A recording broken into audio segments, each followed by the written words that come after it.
ndabaramukije mwese abantu mugiye gukurikirana ino ntahe yanje cankwe abazoshobora mwese kumva runo rurimi mvuga rw'ikirundi abari mu mahanga atandukanye nifuje kubashikiriza mwese kubasangiza intahe yanje y'ubuzima naciyemwo ntibwambere bwiza byari ibintu bikomeye mbese nibaza ati Imana yobibaho cankwe ntibaho ariko ubu niho niko ndatahura koko kw'Imana hari kandi ikora ibikomeye ndi umwana agira gatanu mu nda ya mama na papa ariko ubuzima bwaje kunkomerera nkiri umwana muto nayo mfise abavyeyi bose ariko ubusigaranye umwe ariwe mama ariko ibintu byarakomeye mbaho nabi ngeraho numva nisabira gupfa nibaza ati nimba mwisi hari abantu bakora neza nimba hari abagira neza ariko ibyo byari byo niyumvira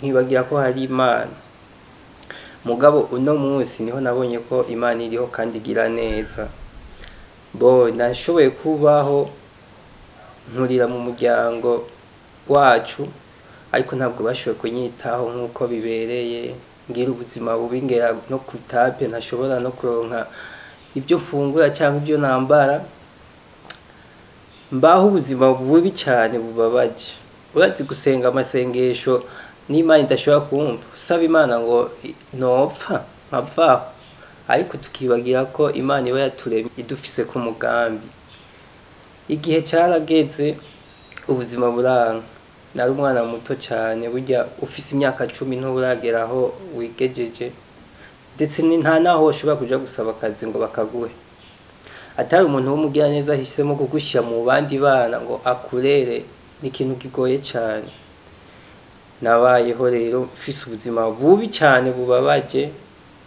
ariko mfise umuryango utashoboye kunyitwararika ngo unyiteho igihe cyarageze ngeze mu myaka 10 tutandukana na mama ntitwaba dukiri kumwe ngo ashobore kunkurikirana nkuko abavyeyi bita abana babo muri make nta munezero nigeze ngira hagati y'abavyeyi banje kumwe k'umwana ashobora kwisanzura ari kumwe n'abavyeyi twaratandukanye aja kwiwe nanje sigara mu rugo mpangayika cyane gose gusumba ariko ico gihe papa wanje yaragihari muga yari yamaze kuzana undi mugore agira kabiri nabayeho ubuzima bubi mama yamaze kugenda sigara ntagira impuzu ushobora kwambara sigara kugira mfungura ari kibazo gikomeye ariko ndababwira ko sukuvuga ngo mu rugo iwacu byari bibuze ariko nta bushobozi nari mfise bwo kubishikira no mu gihe nari mfise umuntu ashobora kunyitwararika ngo amfunguriye cyangwa ngo ndonkugora ufisha ko kubikoramwe nabayeho ubuzima bubi singwara ngo ndavuga ngo ndafise umuntu anyitwararika ngo aje kumvuza impuzu zirampererako sigara mfise agahuzu kamwe agapira kamwe nako nyene n'umugira neza akamfashishije sinzokwibagira ineza yankoreye nubwo atagihari ndacavuga ineza yangiriye niwe yampaye ico nambara ngenda gusa wari umupira umwe atanga kabutura imbere mfise nshobora kwambara mbaho ubwo buzima mera nk'imfungwa ntibandeka ngo shobore kuja kurondera basi ahantu mama wanje yarari bari barampaye gasopo ko nashobora gushikayo igihe nagiye ko bazomerera nabi nanje mbaho numvira ivyo nyene ariko nakora ibikorwa binduhisha birenze uko nangana ntaje uraho nashikira ku mahiri ibi byinshi nyene ntobasha kudondagura ngo mare ariko no munsi nashatse kubabwira yuko Imana iriho kandi ikora na cyane cyane kubayizigira bakanasenga nukuri nasanze Imana ari nteturuye ifisa ikura umuntu kandi kagira naho imugejeje uyu munsi shaka kubabwira kugira neza kw'Imana igihe cyarageze ndabona umuntu ashobora kumbwira ngo yamara aho hantu numva no hagukura nuko narimerewe nabi naragwaye narahishiye amatama utoba ukimenya abantu bose basigaye baranyobewe bivanye no guko nari mbayeho nabi igihe cyarageze uwo muntu araza arantora muhira arambwira ati ingo ndakujana i Bujumbura sinaje Bujumbura ngo nuko nari nezerewe nk'abandi bose ngo giye gushaka akazi, oya, nari umwana muto, ntako nari nshoboye, ntavyo nari bwashobore gukora. Nageze Bujumbura yameze nk'uwunyiba, yaranyivye, yantwaye batabizi. Ngeri Bujumbura numva ku bwanje umenga nje kubaho neza, ibibazo byose nabifise hariya ndabisize hariya ruguru, ngomba mbeho neza, ariko naho nagezeyo birankomerera. Nageze mu gisagara ca Bujumbura ukwezi kumwe gusa nca ndagwara, fatwa n'ubugwayi butagira izina, bampimisha ahantu hose haba barabura ivyo ngwaye, kugeza naho mara imyaka 2 ndyamye ntava ku musego, ntunzwe n'ivyamwa gusa. Ivyo bintu byari ibintu bikomeye cyane, ukabona nk'umuntu akwishinze ati ndakumanukana Bujumbura, siso sinyoko wawe, yari gushobora kugera ahantu akananirwa akavuga ati nanje ndaguhevye kuko urabona uranduhije. Ariko ndamushimira hari hose, yarihanganye arakomezanya nanje, arangwaza mpaka gushika igihe nzokirira. Imyaka 2 yose yaraheze ngwaye, ntavaho ndi, angaburira ivyamwa gusa. Cyari igihe gikomeye, atari umuntu yihangana yari gushobora kunanirwa gaheba, ariko Imana yaramushoboje. Igihe cageze abona kunsubiza ruguru, yansubije ruguru, ariko ntiyasubije hahandi yankura, yarondeye ahandi hantu ashikiza, aransubizayo. Agahengwe kaje mbona gukira, mbonye narakize. Nyuma yaho abonye sigaye narabaye neza, yaragarutse arantora, ntiyampebeyeyo, aravuga ati nubundi igikorwa niyemeje sinzogihebera ngaha. Yaragarutse arantora, angarukana mu gisagara ca Bujumbura. Ahari hose ndazi ko azokumva kino kiganiro cankwe akakibona. Imana imugirire neza kandi muhezagire, imwiteho n'umuryango wiwe. Yakoze igikorwa gikomeye cyane, yarangaruka nyino, arankurikirana ivyo ashoboye byose. Uyu munsi nimba afise aho nigejeje, byose byaciye kuri we, nuko yambaye hafi mu bikomeye hose, akagenda anyitwararika. No kuvuga maze kugera mu gisagara ca Bujumbura, yarandeze, arantunga, ndakura, amenya kira kintu cose. Ndamushimira ko atigeze avuga ngo ndananiwe, ndaguhevye. Byaba bibi byaba byiza twagumanyeko gushika uno munsi amubona ngeze. Niyo mbonye ko ngiye kunanirwa, niwe mpamagara nka papa wanje, nkamuhamagara nka mama wanje, nkamubwira ati aha ndananiwe birakomeye, akaza nawe akangira inama. Uyu munsi rero nshatse kubabwira iki? Nshatse kubabwira yuko Imana irafise ahantu ikura umuntu, kandi ikagira naho imugeza. Nimba uyu munsi meze uku mumbona uku aho ndi, ni kubera Imana yagira ko yamubana bakanyitwararika mu bintu bikomeye bibi cyane naciyemo.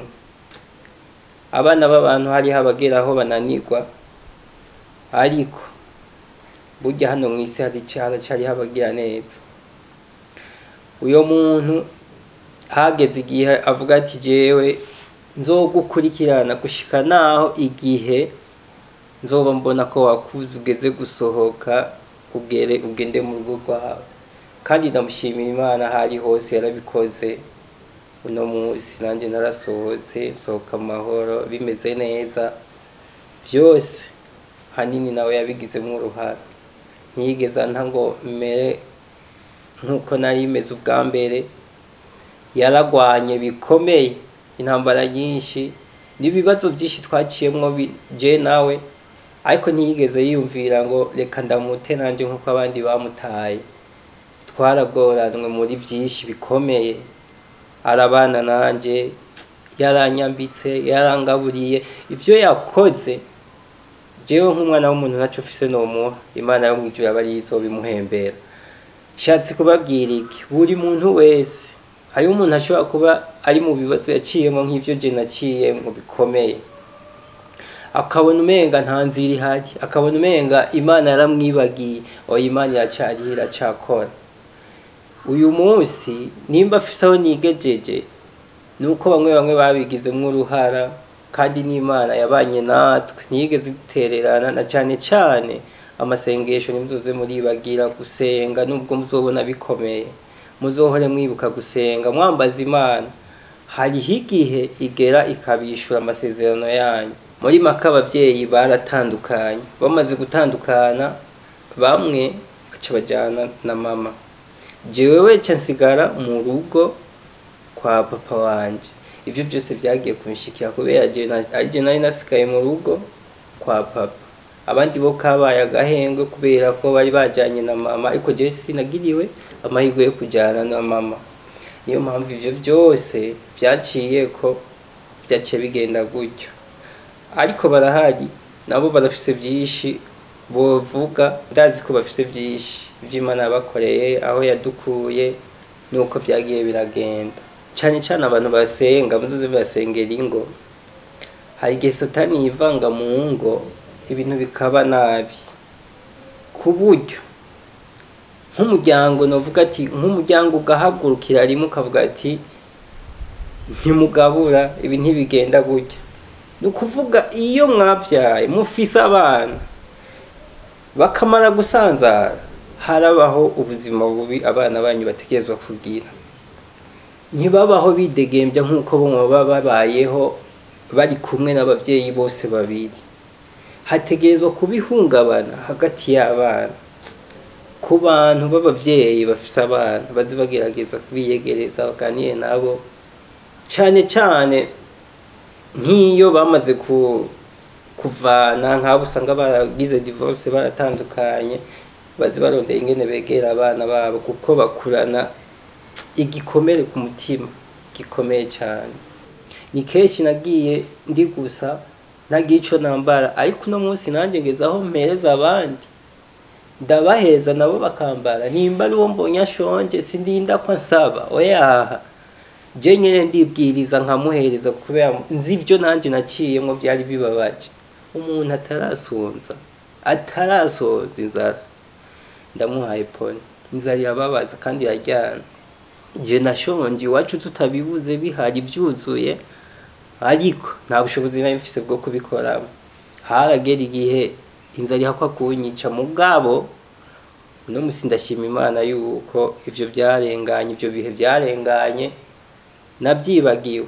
Nasabye Imana ngo izompe kutazibagira abandi bari mu bibazo je nk'ivyo naciyemwe. Sinze mbona umuntu agenda gusa ngo agende ntamuhaye ivyo yambara, cyangwa ngo ashonje ndamwima ivyo afungura. Ico kintu ndagisaba Imana ngo izonshoboze. Sinze nigenda umunsi umwe mbona umuntu ashonje ngo agende fise ico ndamuhaye co mpembura ngo ndakimwime, cyangwa ngo aburi ico yambara nanzi nzi yuko ndazifise mu nzu.